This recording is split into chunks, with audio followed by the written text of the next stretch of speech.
Imagine a seguinte situação. Você está numa festa com a família, os amigos, quando alguém tem a brilhante ideia.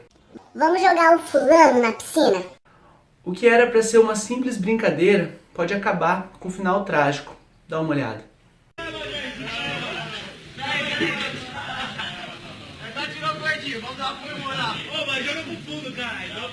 Danilo! Danilo!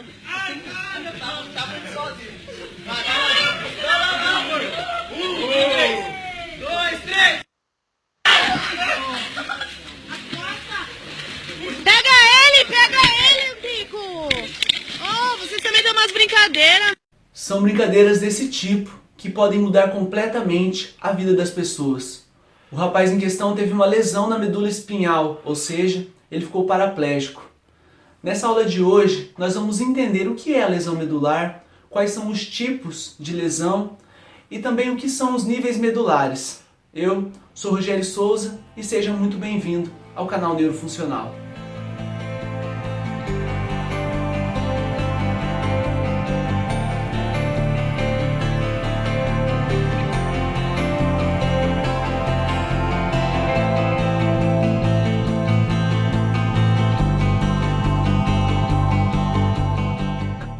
Então, antes de nós falarmos sobre a lesão medular em si, é necessário que a gente fale um pouco dos aspectos anatômicos da medula espinhal. Então, como nós podemos ver aqui na imagem, a medula espinhal ela é uma estrutura segmentar que ela é localizada no canal medular. Então, ela fica num espaço aqui da coluna vertebral, posterior ao corpo das vértebras e anterior aqui aos processos espinhosos. Então, a medula espinhal ela é protegida pela nossa coluna vertebral. Medula significa miolo, então por essa própria localização dela aqui no canal vertebral, ela tem uma forma cilíndrica, levemente aqui achatada, e é importante lembrar que a medula espinhal ela contém duas intumescências. Intumescência, na verdade, é uma dilatação. Então, quando você olha a medula aqui, dá para reparar que tem duas regiões aqui que ela é levemente dilatada. Isso se chama intumescência. Intumescência cervical e intumescência lombar. Elas existem, então, porque nessas regiões aqui da medula existem uma maior quantidade de neurônios. Ou seja, então aqui na intumescência cervical é da onde vão sair os neurônios que vão inervar a musculatura de membro superior. Então, por isso que aqui tem essa dilatação, porque aqui tem mais corpos de neurônios. A mesma coisa acontece com a intumescência lombar. Ou seja, então daqui que vai sair os neurônios que vão inervar os músculos dos membros inferiores. Tudo bem? Uma coisa que é importante falar, que depois a gente vai falar de níveis, né? Níveis de lesão, nível neurológico, nível motor. E o que é importante lembrar, que um paciente que tem o seu nível neurológico T1, ele poupa a intumescência cervical. Ou seja, ele poupa toda a inervação do membro superior. Então, ele é um indivíduo paraplégico, porque até T1, ou seja, então até T1 é de onde saem todas as raízes que vão formar o plexo braquial, está íntegro. Então, esse paciente ele teve uma lesão aqui em T2. Isso significa que todo o braço dele, o membro superior, vai estar íntegro. Ele vai conseguir mexer tudo, desde ombro até mão. Isso não acontece, por exemplo, o plexo braquial. Ele vem de C5 a T1. Então, se o indivíduo ele é C4, ou seja, só sobrou essa porçãozinha da medula íntegra, a lesão foi aqui em C5, ele não vai ter nada de movimento nos membros superiores, porque a partir de C5 até T1 que estão localizados os neurônios que inervam o membro superior. Então, olhando essa imagem, dá para a gente entender um aspecto muito importante. Quanto mais alta a lesão na medula, ou seja, C1, C2, C3, C4, é pior do que uma lesão mais baixa. Ou seja, porque quando tem a lesão medular aqui, o que sobra íntegro é isso. Se tem uma lesão medular aqui, o que sobra íntegro é aqui. Então, um indivíduo que tem uma lesão em T2, ele tem um nível neurológico T1, ele consegue mexer todo o membro superior. O indivíduo que tem T6, ele tem até tronco superior, tudo íntegro. Tronco superior e membro superior. O indivíduo T12, ele tem musculatura abdominal, paravertebral, ou seja, musculatura de tronco íntegro e comprometimento apenas dos membros inferiores. E daí, quanto mais baixo, mais movimento no membro inferior ele vai tendo. Tudo bem? Então, a conexão com os nervos espinhais que vão marcar a segmentação da medula, que não é completa. Ou seja, na verdade, quando você olha a medula, ela não é divididinha assim, igual nessa imagem. Ela é dividida pelas conexões com os nervos que ela tem, com as raízes. Então, essa divisão, ela não é particionada, se a gente pode dizer assim. A medula não vai ter um sulco que vai dividir cada segmento, ó, C4 de C5, C5 de C6, C6 de C7, não. São as raízes que vão marcar essa segmentação. Então, a medula ela possui 31 segmentos para os 31 pares de nervos. Então, sendo eles 8 cervicais, de C1 a C8, 12 torácicos, então de T1 a T12, 5 lombares, 5 sacrais e 1 coxígeo. Então, quais são os limites, né? A posição da medula. Cranialmente, ou seja, o limite superior da medula é lá com o bulbo, né? Lá do tronco encefálico, termina o bulbo, começa a medula. Ou no forame magno, né? Na primeira radícula aí de C1. Enquanto que o limite caudal, ou seja, onde a medula termina, ela fica localizada aqui entre L1 e L2. Tudo bem? Então, nessa transição entre L1 e L2 é que a medula ela termina. Então, aqui nós conseguimos ver outro aspecto importante, depois a gente vai falar de lesão medular. Se o indivíduo tem uma lesão na vértebra, por exemplo, T12, não quer dizer que ele lesou o segmento medular T12, porque a medula ela é menor do que a coluna vertebral. Isso se explica por quê? Porque lá o bebezinho, quando está em gestação, até o 4º mês da gestação, a medula e a coluna elas são do mesmo tamanho. Porém, conforme esse crescimento vai ocorrendo, a medula vai ficando menor e a coluna vai crescendo de forma mais acelerada. Então, por isso que quando nós olhamos aqui, a medula ela ocupa até a posição aqui de L1, L2. Ou seja, se a pessoa sofreu um acidente e fraturou de L2 para baixo, não vai ter lesado medula, mas sim a cauda equina. Tudo bem? Isso é melhor. Ok? Mas então, só para a gente entender também, existe uma regra que chama regra de Peele, que vai nos ajudar a entender. Por exemplo, o indivíduo, essa regra fala, na verdade, que o indivíduo tem uma lesão nas vértebras de C2 a T10, você soma 2, e daí você terá mais ou menos o nível da medula que será lesado. Por exemplo, se ele lesou lá a vértebra T6, supõe-se que ele vai ter lesado o segmento T8 da medula espinhal. Lembrando que quando você fala de nível neurológico, a gente vai ver depois, segundo a EJA, não é o nível que foi lesado, mas é o último nível íntegro, é diferente disso aqui. Continuando então a regra, então de C2 a T10 você soma 2, aqui nas vértebras T11 e T12 correspondem aos segmentos da medula lombar, tudo bem?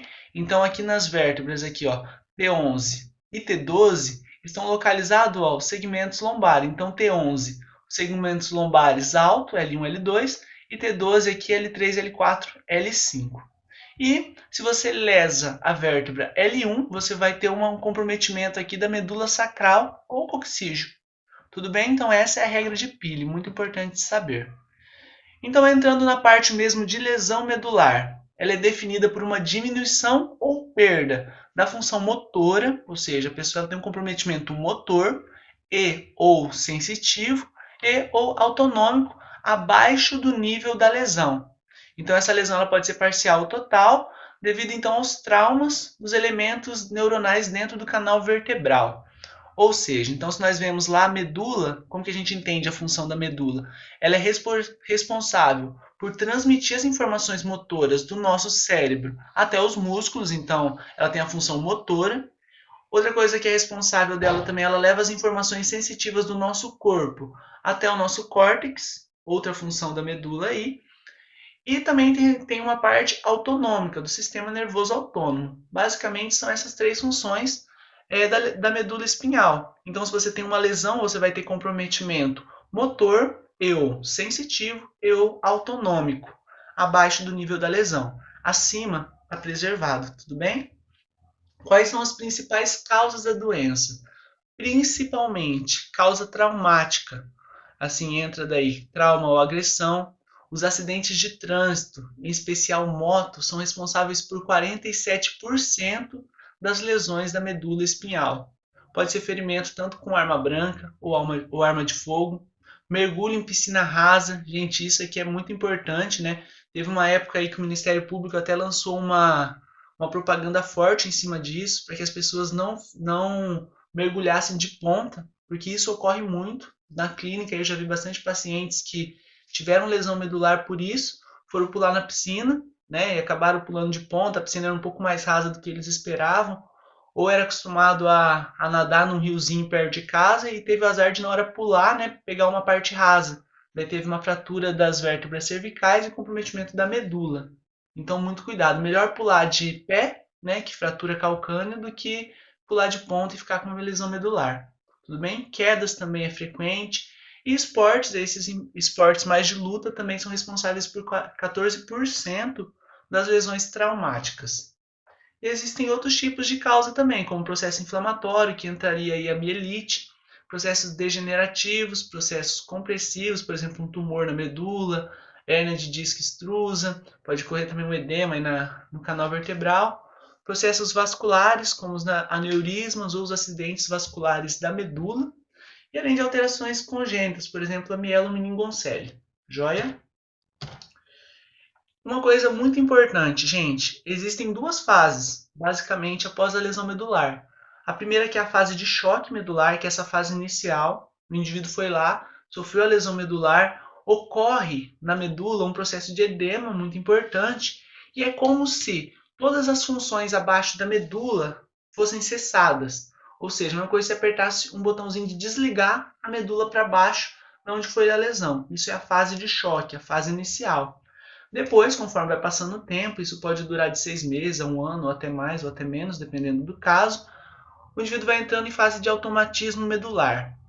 Esse slide, gente, é muito importante. Talvez você que está assistindo aí teve uma lesão medular. Por quê? Eu já atendi muitos pacientes que durante a fase de choque não tinham nenhum movimento abaixo da lesão, ou seja, o paciente ficou, por exemplo, T4 e na fase de choque ele não mexia nada para baixo, não tinha nenhuma sensibilidade para baixo da lesão, mas quando ele foi entrando na fase de automatismo, foi observando alguns movimentos do membro inferior. Ou seja, tem pacientes até que depois passaram da fase de choque conseguiram voltar a andar. Por quê? Que depois que a medula se recuperou dessa fase inicial, dessa fase de edema, né, que é uma fase de sofrimento medular muito importante, algumas funções foram retornando. Não quer dizer que elas foram retornando, mas é que na lesão, por essa fase de choque, o edema, impediram que a gente pudesse ver na fase aguda essa motricidade que apareceu depois.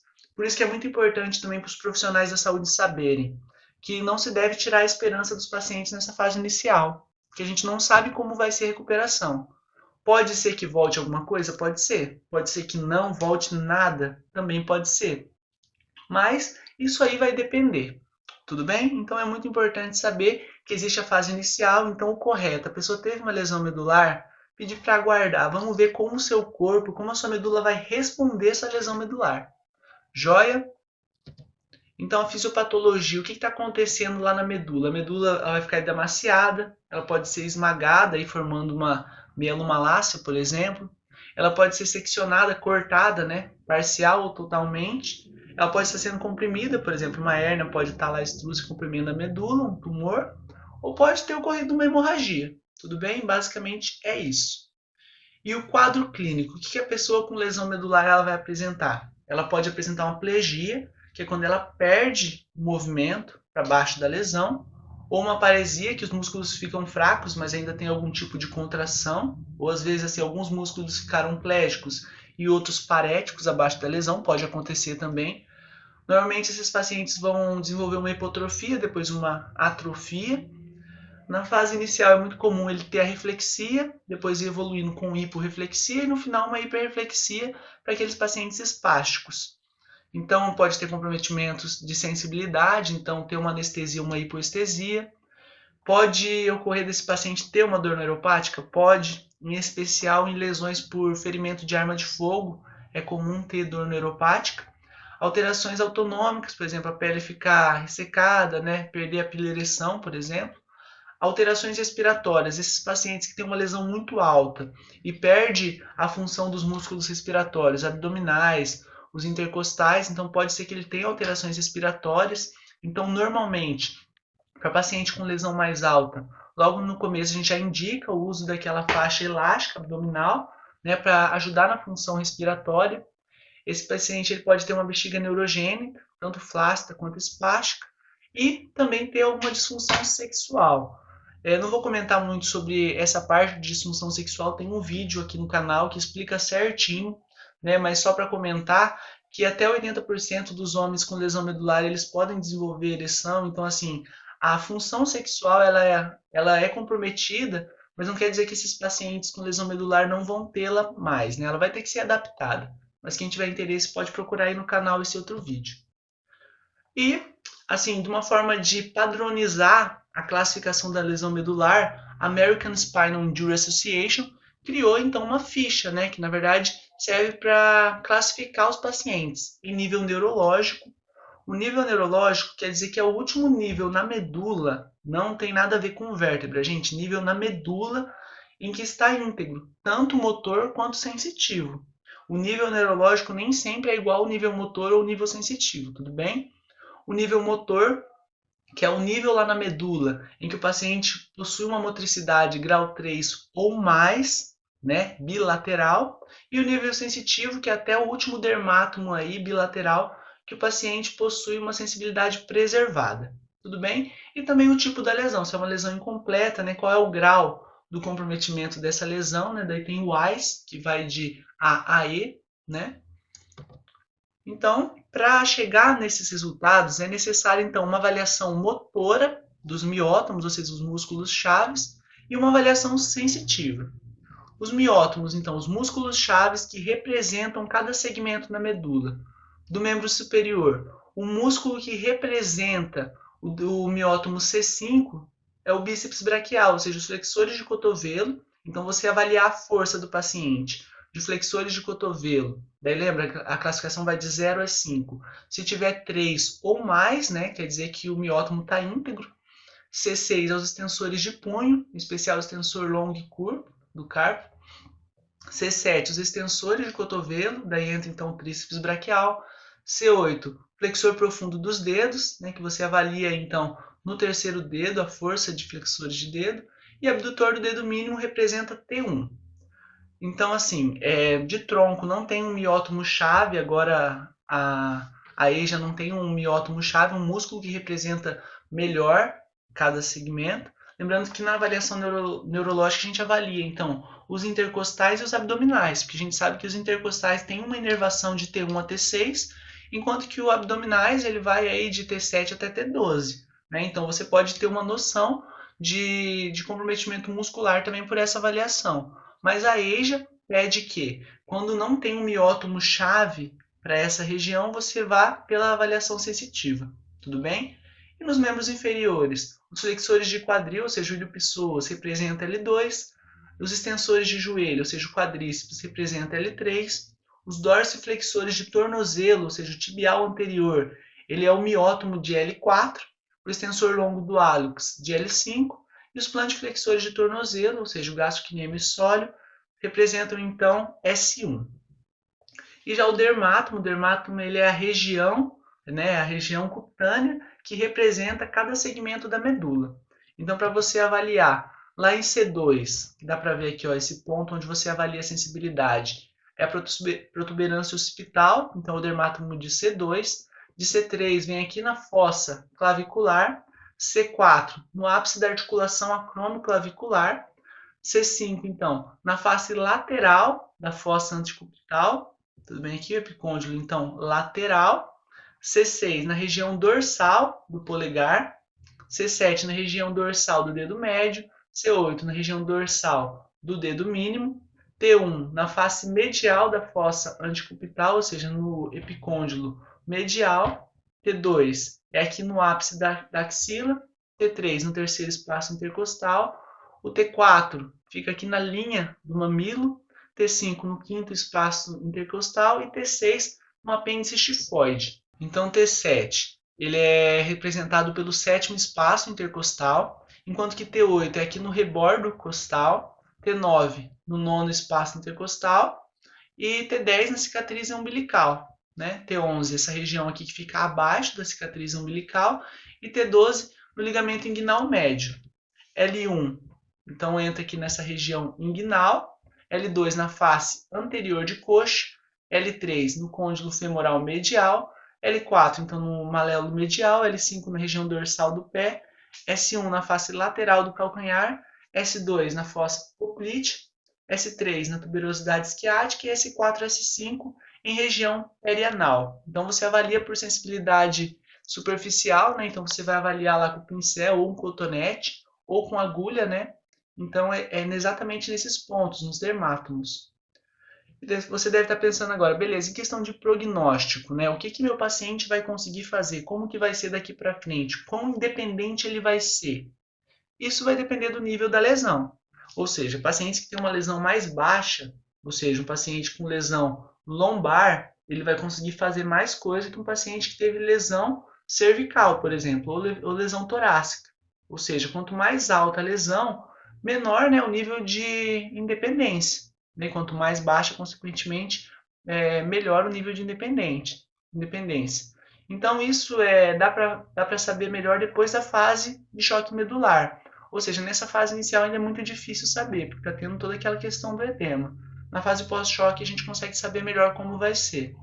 E também isso depende muito da adaptação do paciente, porque na fase inicial ocorre muito desses indivíduos ficarem depressivos, muitos até desistem, não iniciam a reabilitação porque não aceitam a condição em que está.